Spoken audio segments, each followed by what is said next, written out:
We have heard so much about the kindness of the Queen, especially toward the people who worked with her and who worked for her.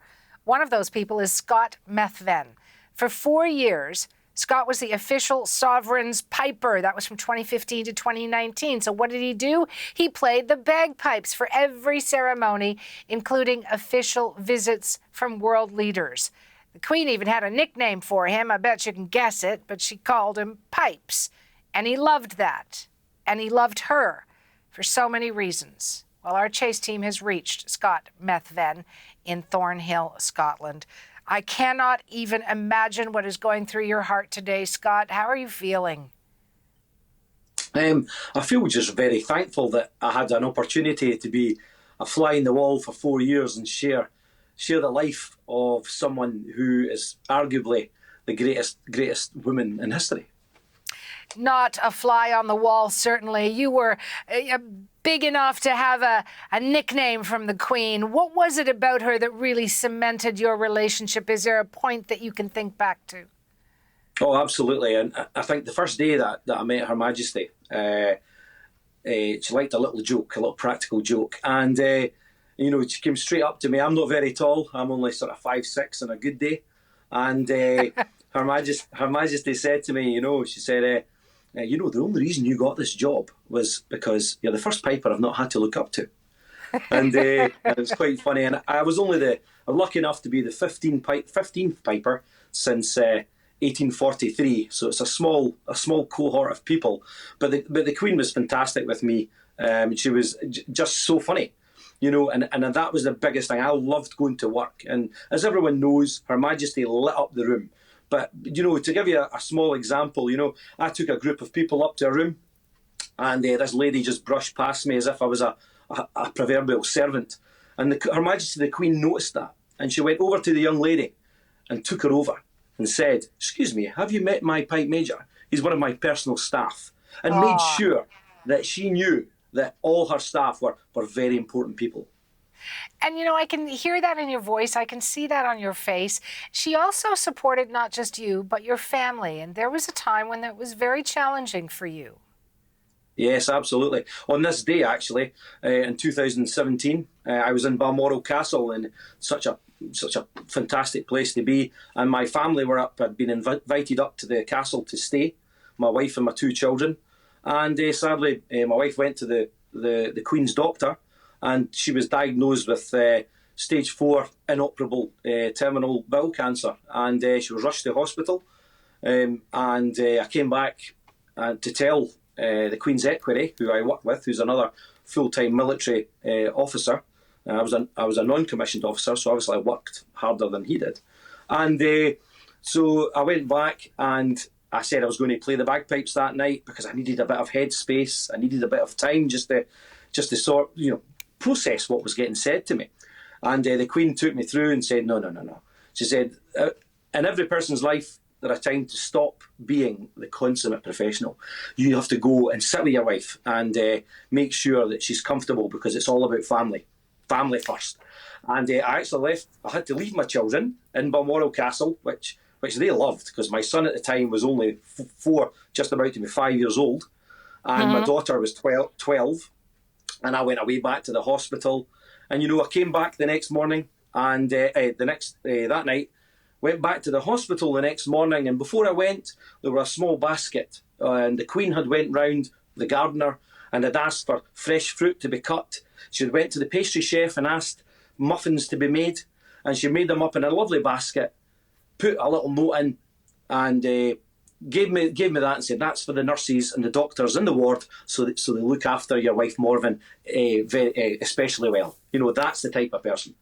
Yeah, what a wonderful story as well, to just show how much heart she had for those who she cared for. And yet one thing sticks out with me, Scott. She said there's a time for you not to be the consummate professional, to be by the side of your family and deal with other things. And yet she never had that opportunity, did she?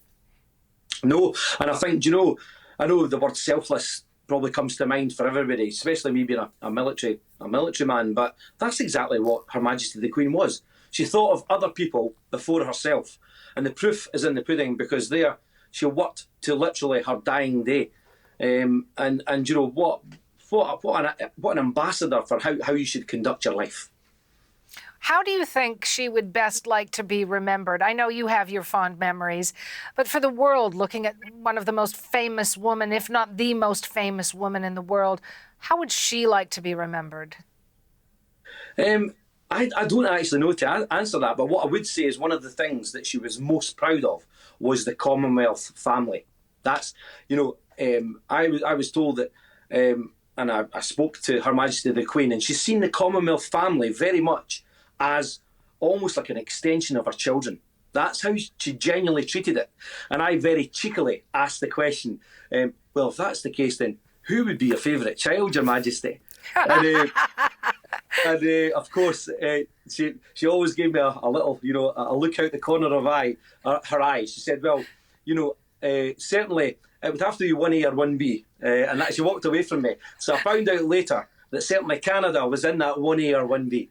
Oh, you're being a diplomat now, Scott. No, absolutely. No, she loved Canada. I mean, she really did. I find it fascinating that you were cheeky with the Queen. It was funny because I remember on one occasion I was standing and it was Royal Ascot, you know, pomp and ceremony, going to watch the horse racing, and I didn't have much of a job to do, to be honest. I just opened the door. So I opened the door, and I'd been talking to other members of the royal family, and I'm happy because, you know, this is a celebration of life as well. The Queen was she's a real person to me, so I'm very fond of the stories. And I opened the door, and Her Majesty just glided out as she did, and I stood, and I said, "Good afternoon, Your Royal Highness," and she just looked out the corner of her eye to me. And I went, "Oh, oops." I says, "I do beg your pardon. What I meant to say was, good afternoon, Your Majesty." She grabbed me by the arm and she said, "Pipes," she says, "it's been 67 years since the last time anyone's called me Your Royal Highness." and I quite liked it. And we walked round the corner and she was laughing away, and His Majesty now, King Charles III, took me to the side, and I thought I was going to get a dressing down for maybe being too familiar. Right. Which I never was. I was always very respectful.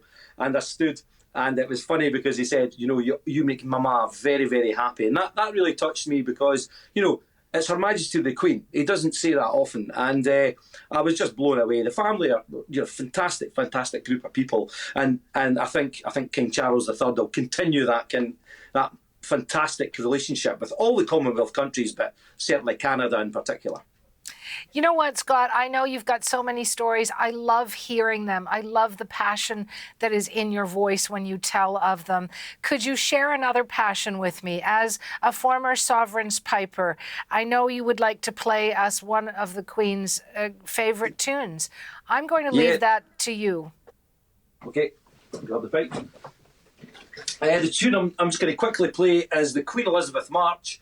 It was actually written for Her Majesty Queen Elizabeth, the Queen Mother, but the Queen Elizabeth II did say to me that she loved hearing this tune because it reminded her so much of her mother.